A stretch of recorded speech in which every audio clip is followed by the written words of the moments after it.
Le drame actuellement en Syrie, que le peuple syrien est sans voix, X, avec X, IX, hein, c'est-à-dire la majorité des Syriens est silencieuse.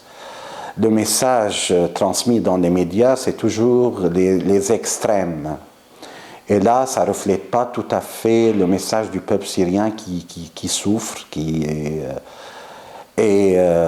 voilà, la majorité du Syriens actuellement veut la paix, veut regagner la paix, veut regagner la Syrie. Et là, c'est difficile dans les circonstances et les conjonctures actuelles, ça c'est clair. Mais bon, voilà, je suis chanceux d'une certaine manière. J'ai de la chance parce que c'est pas donné à tout le monde de s'exprimer. Et alors, le fait de s'exprimer, c'est un droit fondamental. Et là, j'ai de la chance, effectivement. Tous les Syriens souffrent. Là, il ne s'agit pas de diviser les Syriens en ceux qui sont persécuteurs, ceux qui sont persécutés, ou bien ceux qui sont bourreaux, ceux qui sont victimes. D'une certaine manière, tous les Syriens sont des victimes. Et là, vraiment, je généralise tout à fait en conscience, quoi.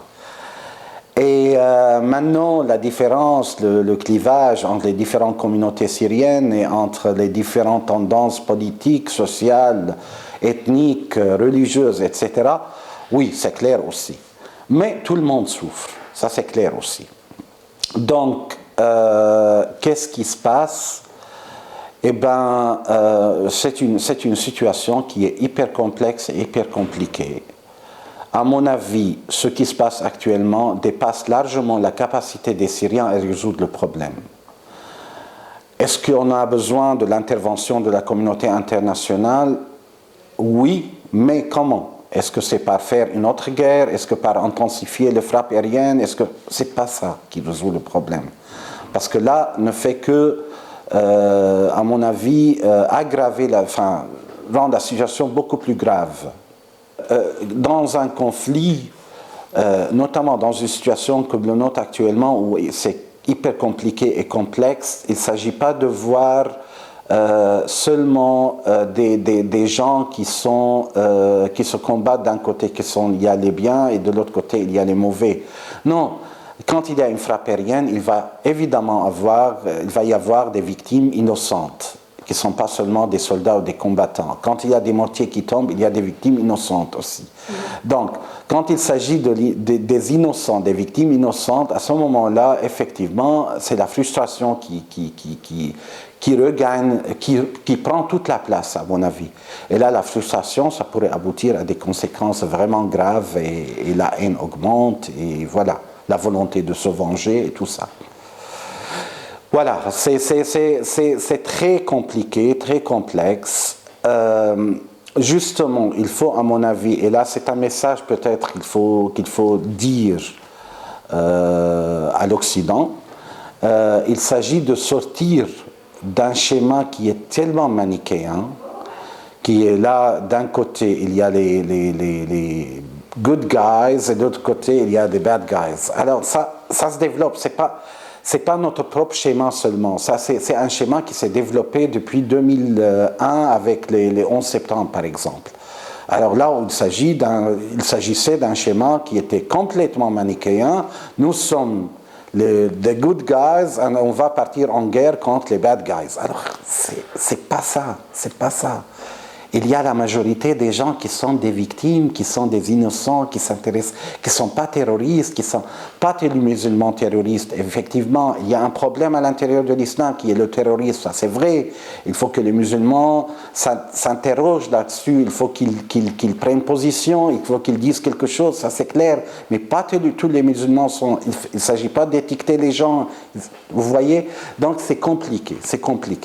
Et de prendre des mesures qui sont complètement rationnelles et puis cartésiennes d'une certaine manière, de dire voilà le cadre et il faut que tout le monde d'une certaine manière s'ajuste à ce cadre, alors là, on est mal parti, quoi.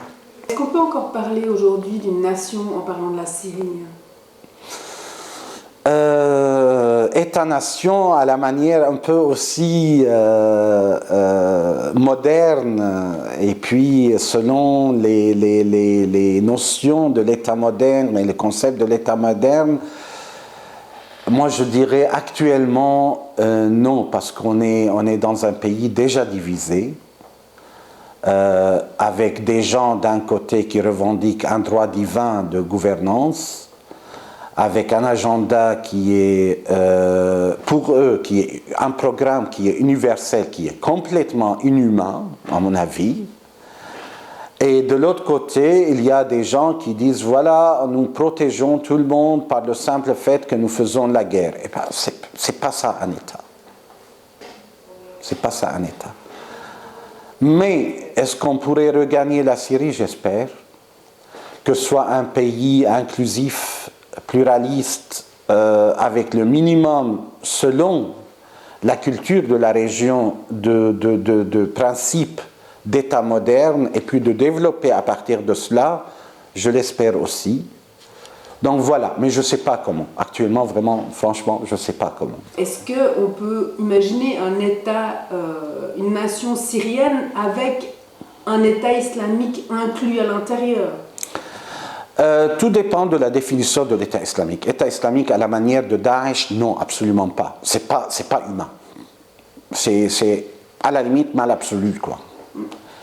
État islamique à la manière de Al-Qaïda aussi, là où des citoyens de deuxième degré, tous ceux qui ne sont pas comme eux, donc ce sont des citoyens, je ne sais pas, des êtres humains, encore je me pose la question, des choses qui sont deuxième degré, ça aussi, non. Alors qu'il y ait un rôle à l'islam à l'intérieur de cet État, un islam réfléchi, un islam de principe, de valeurs, il y a beaucoup de valeurs humaines à l'intérieur, ça c'est aussi de l'islam, pourquoi pas? Alors, et là, il s'agit d'un État qui est pluraliste, qui est capable de gérer la différence, de reconnaître l'altérité, ça je le veux bien et je le souhaite de tout cœur. Quelle place pour les chrétiens dans cette Syrie qu'on pourrait imaginer idéale? Ben écoutez, le drame des chrétiens actuellement en Syrie, c'est de les prendre comme toujours les protégés de quelqu'un. Là où on est dans une région à dominance plutôt kurde, on est les protégés des Kurdes. Là où on est dans une région à dominance tribu arabe, sunnite, on est les protégés des sunnites. Là on est dans une région où on est protégé par un parti chiite ou un groupe chiite, on est les protégés des chiites. Ça ne doit pas être comme ça, ça doit pas être comme ça parce que c'est un droit fondamental des gens qui vivent ensemble de s'y reconnaître, de faire le minimum d'un contrat social pour vivre ensemble. Et donc, si on est protégé par la loi. C'est ce contrat qui aboutit, j'espère, à une constitution qui reconnaît la différence, qui reconnaît l'altérité, alors qui est capable de protéger tout le monde. Alors finalement, c'est un état de droit, c'est la loi. Il ne faut pas tout de suite, à mon avis, avoir hâte à impliquer les principes occidentaux, de dire tout de suite État-nation, État-providence, je ne sais pas quoi, tous ces concepts. Ça a pris beaucoup de temps, longtemps, pour développer ça en Occident, pour aboutir à ce que vous vivez ici.